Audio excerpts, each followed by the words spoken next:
You're like, okay, we're happy in India. We would be happy in India. We've grown up there, me and my husband, but we were not sure about the kids, whether they will be able to adjust. So we had to have like sort of a safety net for them.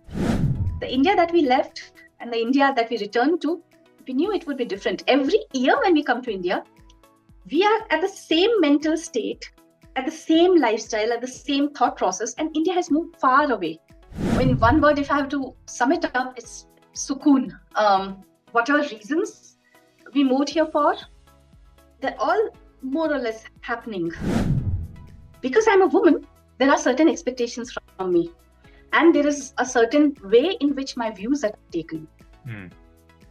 Had I been working, it would have been different. And had I been a boy, even if I'm not working, it would have been completely different. So how much your views are respected? Expense that we did not count when we moved here, which is turning out to be a not challenge, but still it's very high.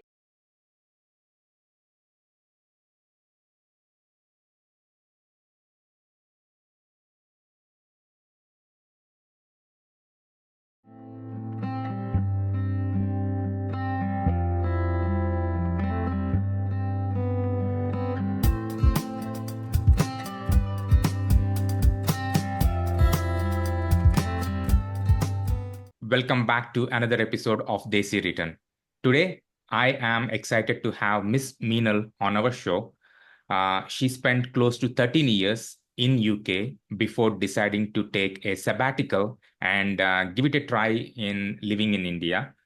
I'm really looking forward to this discussion because it's a unique use case and how they were thinking about this tryout, how it's been going on, how their journey so far.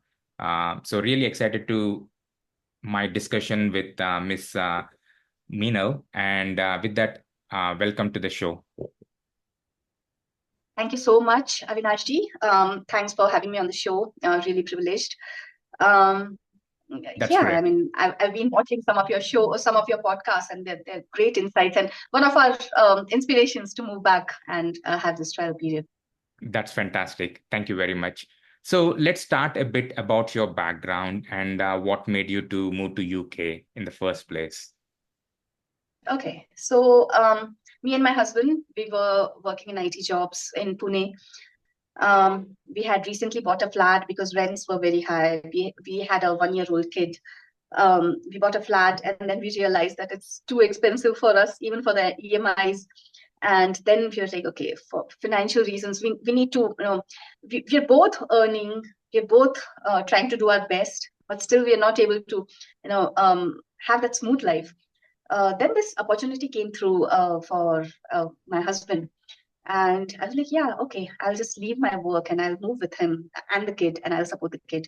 So my daughter was 1 year old, and then we moved to the UK for financial reasons at that time. Got it. So let's talk about how was the life in UK? Life in UK was fantastic. I guess we were in Glasgow, Scotland, one of the friendliest cities in the world. Very cool, laid back people, very friendly people. They welcomed us with open arms. The group was very good. I think that was one of the turning points for a person like me. I literally found my wings, not just career wise, but also socially. Um, I joined back work. I joined a startup and then moved on in my career. And then I realized that there is so much more that I can do over there. I also started helping women find careers over there. Women like me who are moving as their husbands' dependents, well-educated women, not able to find work, maybe because of confidence, or maybe the CV didn't suit people over there, or in interview how to answer questions they were not able to answer. Just small help, just a little bit push, which I received early on. After I moved, I started helping out people. I got in touch with a group called Glasgow Indians, became a very active member. I think one of the first female volunteer of that group. We organized so many things. It's really a very well-known name, Glasgow Indians in Scotland community. Right from Consulate General to even anyone who moves there. First thing they do is they reach out to our group for these questions which you are helping people like us answer, right? How's the education like? How's the taxation like? How to find the house? And then organizing all these events, Ganpati, Garba, all these things. We even welcomed Prime Minister Narendra Modi when he came there for COP26. So all in all, it was a wonderful time. I won a lot of awards. Uh, Even nationwide, got a lot of recognition, a lot of love. So yeah, UK has been a fantastic experience, not just financially, but also socially. That's You great. can't I mean, first fault of that. all, so grateful for you to give back to the community, right? I think, helping out the other women to get careers, building that additional confidence. So it's so grateful. I mean, just, I think giving back and sounds like a very good social life, right? I mean, especially someone who got awards and, doing that volunteering work. And it's fantastic to hear. So someone who is enjoying the life there. So sounds like I think it's a good career, good social life, everything is going good. So why the idea of India, the thought occurred to you and what made you to move or even give it a try? Yeah. Yeah. So what happened was everything was going great till COVID happened. Uh, so after such an active life and such a life going at 100 miles per hour speed, COVID happened, and then we were confined to a small flat in the city center, no access to meeting anybody. And here, my family was going through a very tough time during lockdowns. I come from a large family, lots of cousins, uncles, aunts. And then I lost a few family members as well, which was very hard for me. Even my husband lost his uncle recently. All these things, and I couldn't do anything. I was just locked up over there. It was very difficult time for me, for a family as a whole. But I I started going into this depressive episodes, and that led to when mentally you're not in a proper place, physically also a lot of things start coming up, popping up, and that's what was happening. And right from the beginning, because we are family oriented, Yeah. so we always had this slight dream of coming back. But after COVID, it just became a very strong urge, and ultimately a necessity that I have to be back. I have to be in between my people, my family, of course. mm, People in Glasgow are my people as well, but my family, my parents, in-laws. Um, and then I looked at my kids and I was like, will there, during, COVID lockdown, all of us were having at one point this thought that, are we ever going to meet the people we love again? And I was like, my kids, are they ever going to enjoy the childhood that I enjoyed, or have that bonding with their cousins and grandparents like how I had? And Yeah. all that just led to this perfect storm of, I have to be back. Um, so we started preparing for it.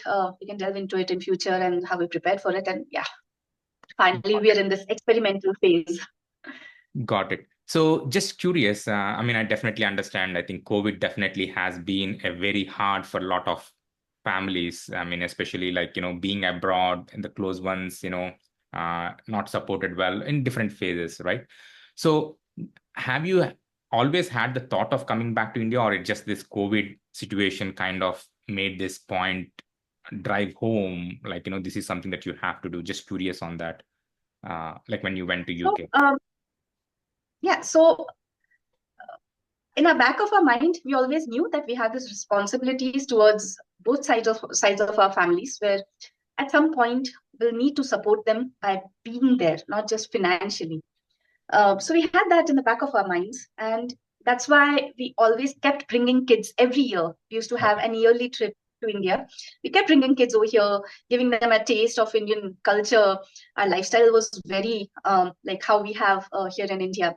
So we always had that feeling at the back of our mind that yes, we have to be back at some point. What point we didn't know. Maybe after retirement, who knows?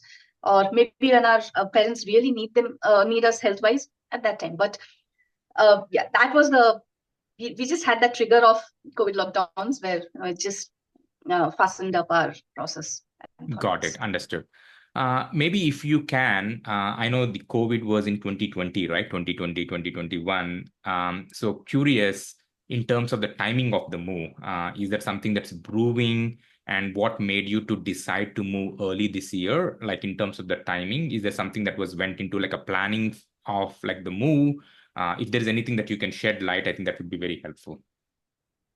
Okay, so we knew that we had to. So first thing that comes to our mind is, if we move, do we want to be back there, be back to UK at some point?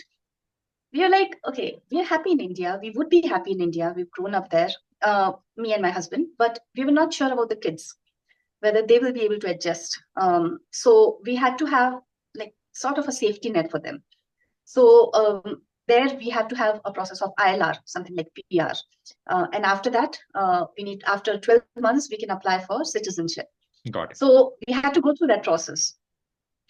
Some of us, out of 4 members, my younger daughter was already born there. She already had some process going on. We were all 4 at different stages of that. So that was the first thing we focused on. Another thing we had to focus on was financial implications of it, because we didn't know what kind of jobs we would get there. Yes, people were assuring us after COVID, job market had shot up. People were getting crazy salaries, but we always knew that that's not something that lasts. So what kind of salaries we would have, and I have already told it to you, our move was more financial. Although both of us were working, we were not able to. We were very early on in our careers, and we were not able to live the comfortable life. We were still having this middle class life, which our parents led. If you're financially sound here, a lot of problems that people talk about in India, they go away. A lot of struggles that people have in their mind that, oh, when we move to India, this will happen, that will happen. I would say 90% of it goes away once you have this financial stability. So I read up a lot about that, because even though I knew that my husband would be able to support me, but my parents have always instilled in me to be financially independent. So I started reading about investing and saving and SIPs and all these ISAs, investment instruments in UK, and how I can have sort of an income even if I don't get a job. That was a worst case scenario for me. So all these things, all this planning, and then making the kids ready. We had always told them that, see, at one point we will have to move. But they knew that, this is the life, 12 years, 13 years here, this is how it will go on. But, we started slowly preparing them that this is what is going to happen. This is what you can look forward to. These are the challenges you might face. See, the freedom that we are, both are girls. I've got 2 daughters.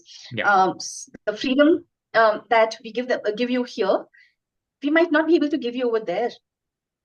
Because these are 2 different cultures, 2 different ways of handling things, and different safeties and all that. So all these things we had to prepare the kids also. So all these things got okay. We were at a comfortable place starting off this year.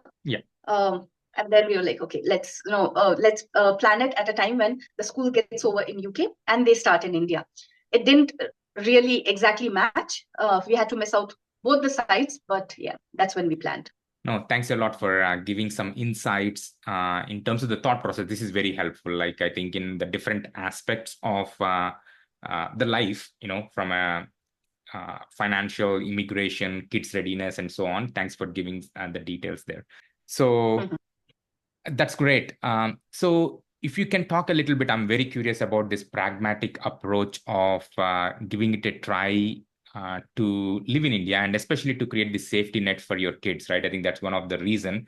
I'm very curious about how did you come to the decision, like evaluating the different options and why you chose. That would be very helpful. Okay. So as I have mentioned to you, we wanted to move to India, but when we started putting things to paper, everything, all the timelines, even the financials, everything, we realized one thing. We are both now in a career position where it will be a career suicide if we just left everything and moved here. Yes, we will get high enough packages, but my husband might have to compromise on some of the work that he's doing, the type of work he's doing. I might have to compromise on the work-life balance. So maybe the kids won't biggest fear that we had was maybe the kids won't adjust, because Yeah. my older one was 12. I was like, what if she doesn't adjust? And what if we had also heard stories about kids going into depression once they are a bit older. Like, how, what will we do then? So Yeah. first thing we wanted to do was have a net where, if it doesn't work out, we can go back, Yeah. because we might adjust, my husband might also adjust, but the kids, so we had to get a citizenship, so it would ensure the kids future, Yeah. in future, if they want to do their college education, or if we want to move back. So that was the first step. Then we were like, okay, should we probably do a experiment? And then we were like, we already bring kids for a few weeks every year here. Yeah. Is that not an experiment enough?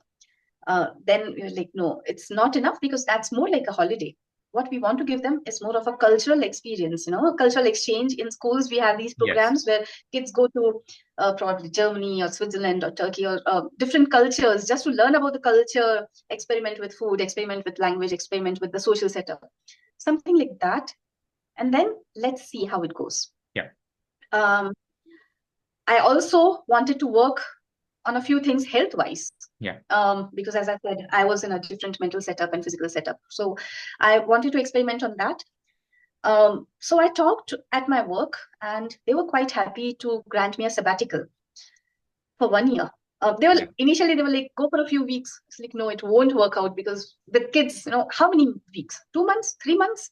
Yeah. And then what we do about kids education, 3 months here and 4 months here, it was just not aligning. And then we're like, okay, let's take 1 full year, go over there, let's see how it goes.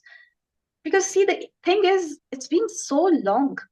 The India that we left and the India that we returned to, we knew it would be different. Every year when we come to India, we are at the same mental state, at the same lifestyle, at the same thought process, and India has moved far away in that 1 year.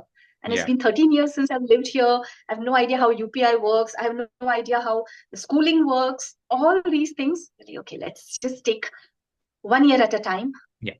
Took a break for 1 year, where my job is still secured over there. And then Yeah. my husband is still working in the UK. Got it. He's not taken a break, because I took a complete break. So he's, for his career, he's much farther ahead than me. So Yeah. he continued his job in the UK. He got some work from home for here, so that he could help us adjust here. Yeah. And then, here That's we are. fantastic. So sounds like a very pragmatic approach. Take 1 year at a time or one step at a time and see how things evolve and move forward with the next step. So that's fantastic. So let's talk about the kids, right? I think you mentioned especially the elder one, who is in the 8th grade, and especially who has spent close to 13 years abroad with a different culture, the languages. How is it going for her? I mean, in terms of the transition, in terms of the school education. So anything that you can share, I think that would be very helpful. Especially, there are a lot of parents who are very anxious about moving kids who are in middle school, right? Like, who are like in grade 7 and above. So this would be very, very helpful. And anything that you can share, that would be fantastic. Yeah, that was our biggest worry as well. So we spent a lot of time with the older one and deciding on the school for Yeah. her. That was one major factor. Deciding on the board, initially, we didn't want to go for IB. We were very sure on that. Our own reasons for that, because IB is very similar to what they were studying in UK. If we had to have it as a cultural exchange, we had to have something apart from IB. We looked at ICSE and CBSE, but the school that we chose is got a very small class size. So that was one major factor in making her comfortable, because large class sizes where everyone already have their groups, and teacher won't even know your name individually. So small class size was very important for us. Staff, how open they are, how the head teacher responds to our requests of these things, our situation, who understands our situation. That was very important. Yeah. Of course. But one thing that we did, few of the things that we did was, my husband is also also very good sportsman. So it was his idea that first things first, before she starts her school, we have to have one sports activity for her, Okay. which we didn't have in UK, despite despite such an environment over there. So we asked her which sports she wants to join. She said badminton, and we started badminton for her over here, which is daily. Yeah. In UK, all the classes are weekly. Here, all the classes are daily. So she joined that, and one advantage for that was, see, when you play a sport, whatever is your life's frustration, you just hit it and hit it and hit it. So I think that helped to bring in sort of a routine, as well as bring in that sort of an active body mindset. Yeah. Which helped in a way. Another was mentally we had to be with her.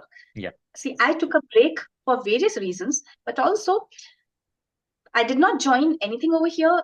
No, I did not start anything here only because I wanted to support her when she comes from school. How did her school go? How did everything go? Because there were a few challenges. I won't say it was easy. They did struggle. Both the kids struggled, especially the older one.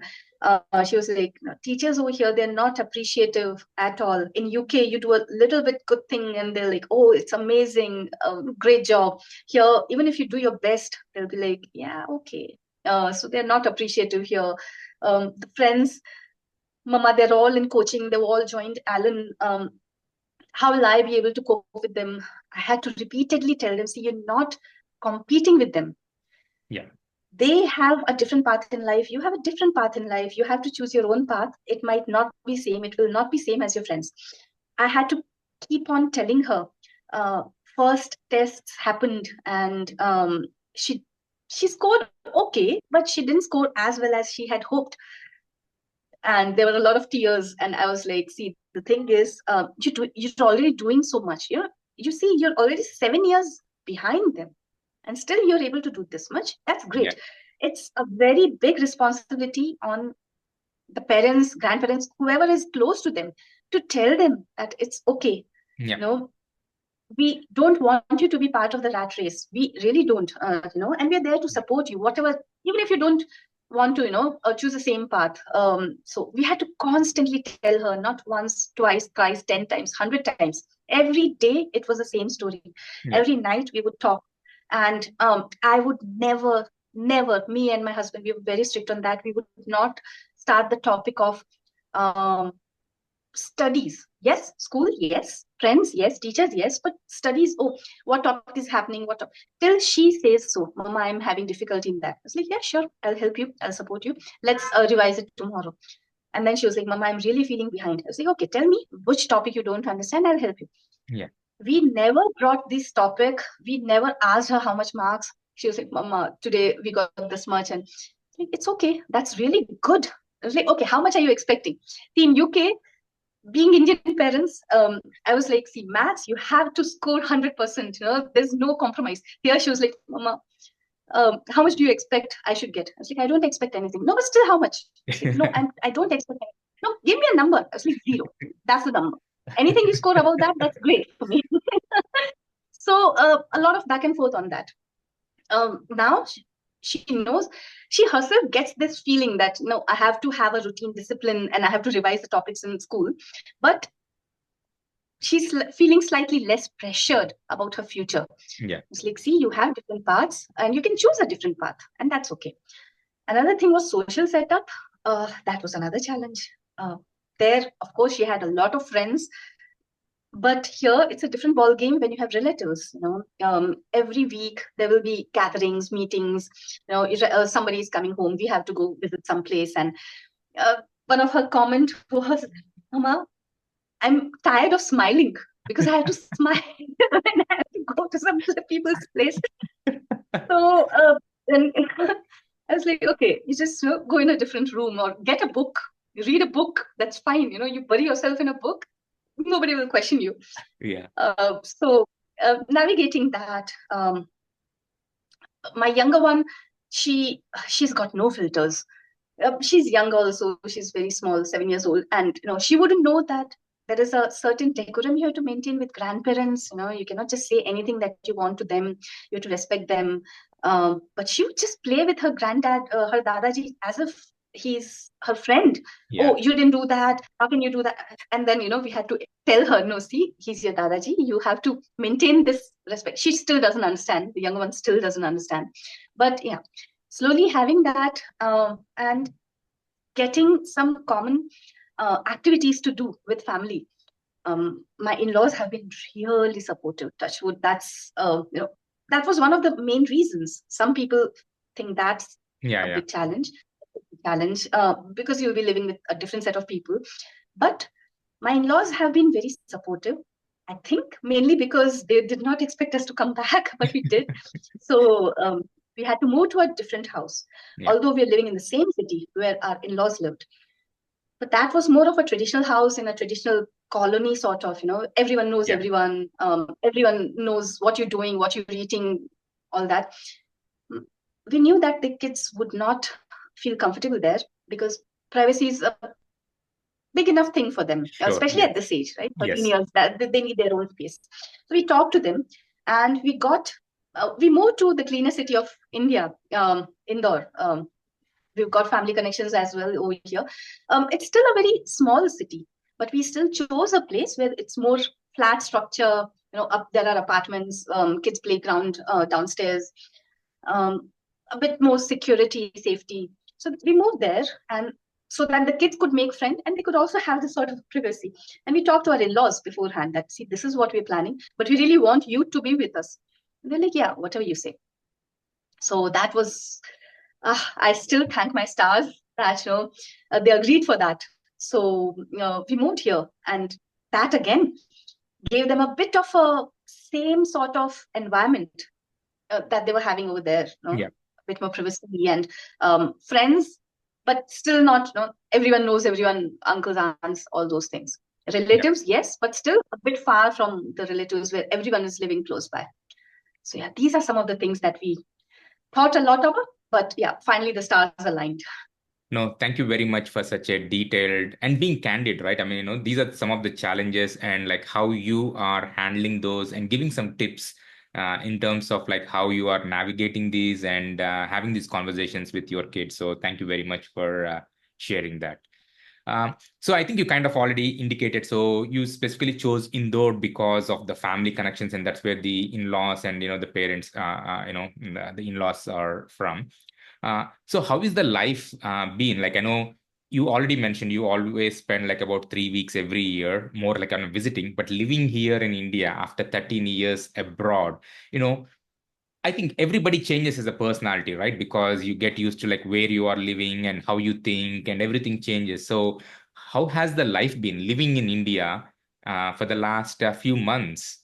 Is this what you expected or any surprises? So yeah, just give us some insights on how it's been going on so far. Well, in one word, if I have to sum it up, it's sukoon. Whatever reasons we moved here for, they're all more or less happening. So there is so much that I can fit in, partly because I'm not working. I've been working all my life and I'm not working here. And partly because of course, it being India and it being a small city, Indore, and it being with my in-laws support. So a lot of things are aligning. Some things are still challenges.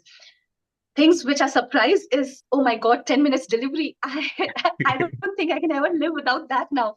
Anything is over in the kitchen, I just blink it and big basket and 10 minutes it's here. That's one of the best things, I would say. Then the house helps.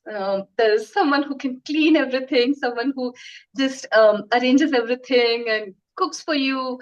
It's an amazing feeling. I think I'm gonna, keep aside some budget, even if I go back to UK or anywhere in the world, just to have a personal cook who comes at least once a day. So that's a luxury. I talk to my friends in UK, and that's a real luxury.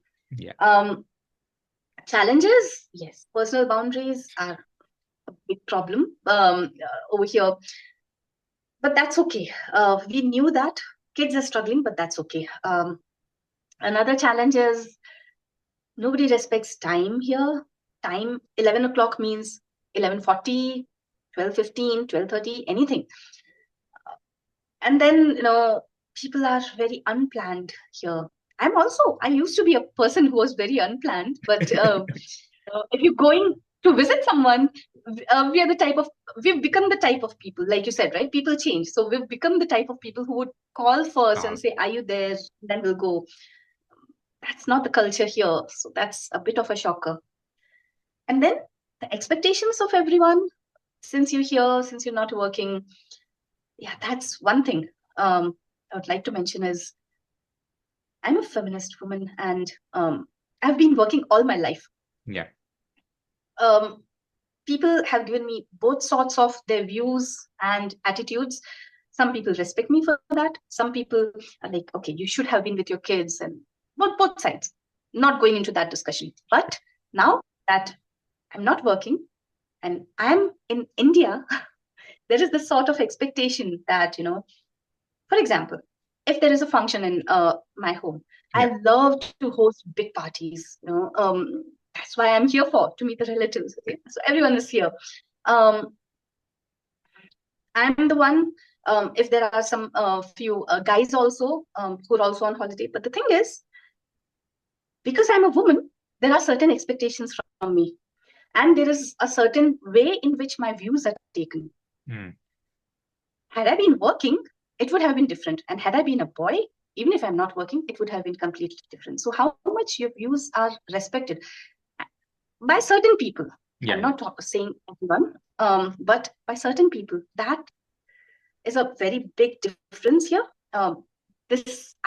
This change in attitude when you're a woman versus you're a man, and when you're working and when you're not working. So that's something which I've not faced in UK, even with very close people, but I faced very strongly here. And the security and traffic, that's a bit of a problem. And I'm preparing my older daughter for certain things. She's already faced this. She's like, Mama, guys here, they don't have any boundaries. You just come and ask you for your number without even saying hello, all those things. So it's a bit of a challenging part for her. So I'm helping her navigate from my experiences growing up. But the positives of it is the attention that the kids are getting from their grandparents. My older one, she's sort of an introvert. She would talk very less, but her dadaji, her granddad, would keep on asking her questions, keep on asking her, okay, how did it go? How did it not go? Sometimes she would get irritated, frustrated, but she has to answer, right? And then it just bringing her out from her shell. Yeah.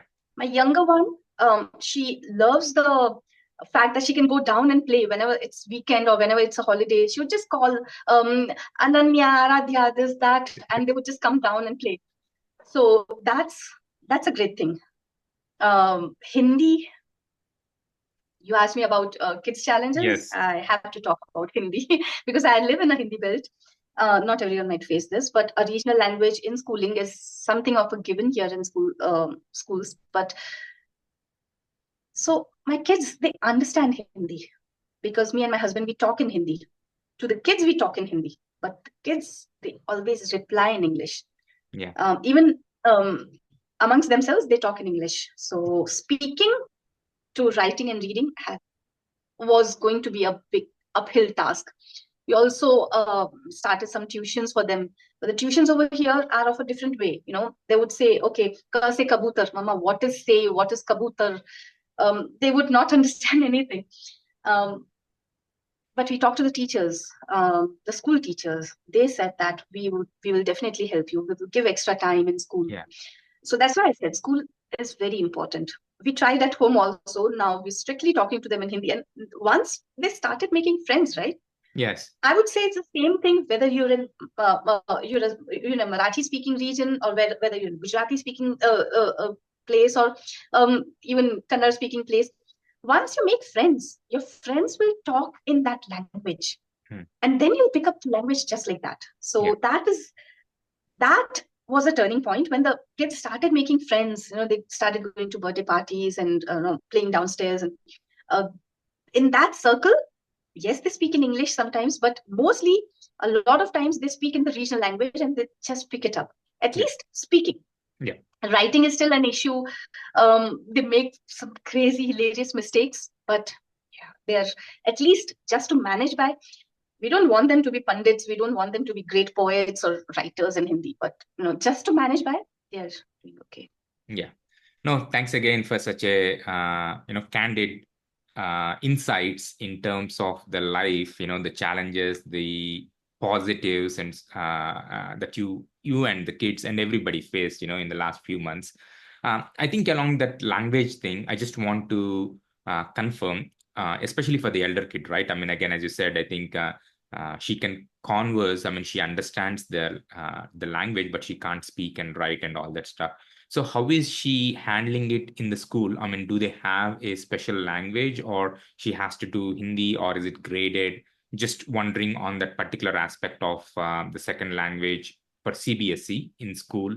How is that taken care of? They do have Hindi. It is graded.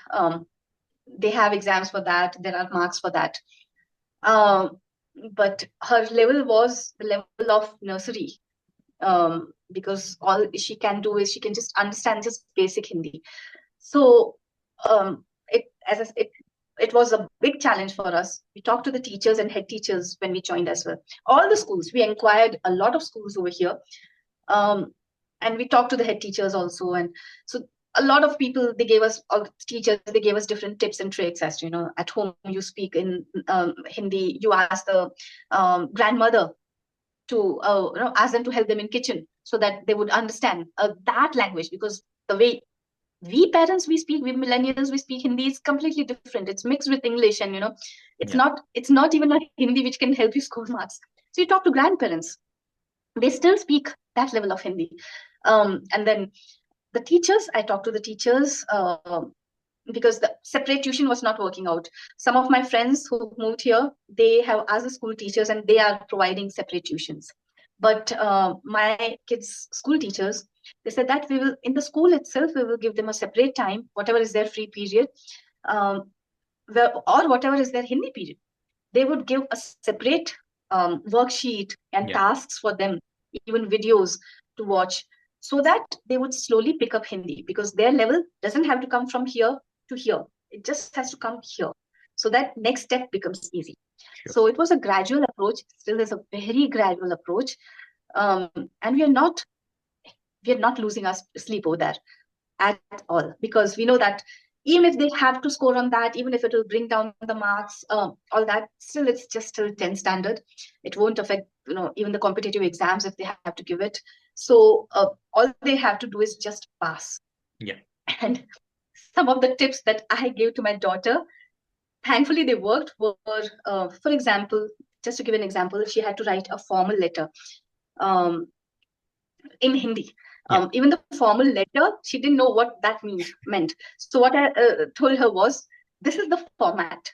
You just learn the format and then copy the question in the description, and you'll get at least 50% marks. Yes. Even if you don't understand a word of it, just learn the format and copy the question in the description, and you'll get some marks, because teachers will, there's marks for everything, and that has worked. Yeah, and that has helped us score above 60%, and I'm very happy with that. So these are some of the things which it works from your experience. Then the teachers, they're helping, and that's great. Again, I don't know if you're open to that. I know you mentioned about you being financial savvy, you kind of had understanding of the corpus. If you're open, especially for someone who is living in a indoor kind of a city, right? Tier 2 city, is there anything that you can guide or shed some insight in terms of the cost of living or what to expect? Because there's also some other common question that people has in terms of what's a good amount of savings to be having a comfortable life, in general. Yeah, if there's anything that you can share, that would be fantastic. Okay, so first thing is the cost of living, because that's the first thing. Okay, that can vary for anyone. For us, I would say the household expenses, which are sort of fixed. The maids, bills, electricity bills goes up and down. It's around 3,000 per month. All other utilities, maid, and all those milk is around 3,000 per month. So all that together, comes to around, and we live in a slightly expensive area of Indore. Indore is actually not very expensive, but as I told you, we chose this area. It comes to around 10 to 15,000 for fixed household expenses, Sure. which you cannot do away for. Yeah. Then comes the groceries. Groceries, the kids love their avocado. I love my avocado. The kids love their fruits, which are not just apples and bananas. So that takes our grocery bills to around 30,000. Yeah. Then comes your school expenses. School is expensive from Indore standards, but not that expensive. It's close to around 1.2 lakh per person per year. Yeah. Plus uniform and all, which is miscellaneous. Since we thought we'll see for 1 year, so we've only got like 2 sets of uniforms, sure, which we do. So that's miscellaneous, not that big. Stationaries all provided by school. The same school in other cities, it's almost double the cost. If you look at Pune, yes, and Bangalore, same school, the fees is different. And this comes in the category of high fees school, if you look at Indore. Yeah. House-wise, we typically would not have had to spend anything because we had our ancestral home here. But because we chose a fully furnished house, because we just for 1 year we didn't want to get a bed, get an AC, get this, that, so we just chose a fully furnished house. Came out a bit expensive. Everyone is different, yes, but yeah, figures can vary a lot here. Yeah. So yeah, that's been the expenses. One expense that we did not count when we moved here, which is turning out to be a not challenge, but still it's very high, is travel, because our relatives, my parents are in a different city, my other relatives are in different places, and I have to meet them all. I have to attend all the important events. I have to attend all the weddings, everything. How can I miss it, right? Because I'm here for that. This is something which I was missing. So, and I have to take kids also over there. So even at the cost of missing school, teachers are not happy, but it is what it is. Yeah. So that travel expense, and one thing is, I also want the kids to explore India. Yes. I'm from the travel industry, and I don't want kids to be like, oh, what is Panchmari, and what is Omkareshwar, and what is Jaipur, and how far is it from Indore? Oh my God, you can't do that. Okay, you have to know about India, at least your ancestral places. So I take them to all the places. We go on a lot of trips to meet relatives, but also to explore. Yeah. Earlier, my kids used to be like, Mama, why all the time temples and all these relatives? It's like, see, the thing is, in India, if you have to go to a nice place, all the gods, they reside in all beautiful places. So that travel expense is a bit on the high side. Yeah. But one thing that we did recently was instead of taking flights, we took first AC in train, yeah, which was an amazing experience. Great. No, thanks a lot for sharing such detailed information there. Really appreciate it. So I'm just being mindful of the time. So is there anything that we haven't covered? I know this is a test, like it's been few months and you want to see how it unfolds. But definitely want to understand the thought process and what you have in mind in the future. I mean, again, I think we can connect later. But is there any topic that we haven't covered that you would like to bring up? One topic that you did bring up, but I think I did not talk on that, was the investing side of things. I would say, if you're planning to move to India, be prepared for all eventualities. You don't know the future, especially if you're a woman. Even if you're not a woman, you have to be financially aware of how much savings you need, whether or not investing is good for you, your retirement planning, all those things. Your podcasts are a great very great resource. But just be mindful, just start with whatever you want, instead of just saving your money. Have some target, and just put in some amount of that, and then it will give you some clarity. Compounding is the biggest magic of modern times. You start investing and then it compounds. So that is one thing which you're planning to move to India, or even if you're just thinking about, just do that. Investing is something which I would strongly advise everyone to do it, especially if they are planning to move anywhere. Yeah. It's a big help. Definitely, I think compounding is the eighth magic or eighth wonder. Yeah, I completely agree. So I know I'm just curious. I mean, you being a social butterfly, I mean, you had a good social life in UK, and coming back to India after 13 years, and indoor, I don't know like how activities, and so just curious, how is that social life for you personally, in terms of keeping yourself busy and so on, after the move? So it's more of a laid back city, and people at this age, it's very difficult to make friends. Um, but still, Indore is a very lively place.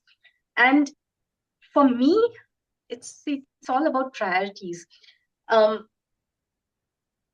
my kids' parents, I would have made friends with them. But the thing is, with all the relatives and with all the that kind of setup of in-laws, my parents, Yeah. both sides of families, and I told you I come from a large family. So does my husband. So it's keeping me busy, busy enough, entertained enough, fulfilled enough, for me to seek any other avenues. Yeah. But if you want, there's lots to do. There are so many for kids. There are so many play areas, play zones, and you don't even have to think about, oh, there's a storm approaching. It's too cold, So all that is there. So many activities for kids as well. So many activities for me. There's lots of kitty groups and adventure trekking groups. That's one thing which I didn't know, which I didn't imagine it would start here. A lot of women only travel adventure groups. They go for trekking and stuff. But I'm not able to find time, especially when you have this thing in mind that, okay, after 1 year, let's see how it happens, how it goes. So 1 year, let's focus on family. So just not leaving me with enough time. That's great. So any advice for the future aspirants, from your perspective? I would say don't fear for it, but prepare everyone. Yes, it's a scary move if you're planning to move to India. It's a very scary move, especially all the stories that you hear in BBC and all the media. So prepare your kids, even if there is 1% chance that you want to move back. The biggest struggle people feel is with kids, and it becomes very easy when they know, yes, they know that their life is over there, but still they get this message from us that yes, that we might move to back to India, and this is the life which you might have to live. If they know, if you know an impending danger, right? Even if you're bungee jumping, you know that, okay, this is where I would jump to. It helps you just prepare mentally a bit better.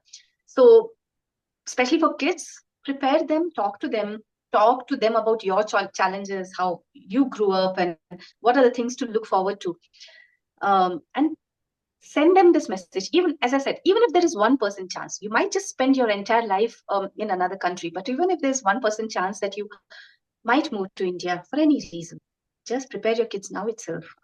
Take them to India. Just keep them aware of the culture and the rituals and all those, even wherever you are. No, that's all. That's a great advice. So thank you very much. Really lot of valuable information, lot of tips, lot of insights, and very candid conversation. So really appreciate you taking the time and sharing your insights, tips to us. Thank you very much, Ms. Meenal. Thank you so much, Avinash. My pleasure to be here. Yeah, thanks a lot. Thanks.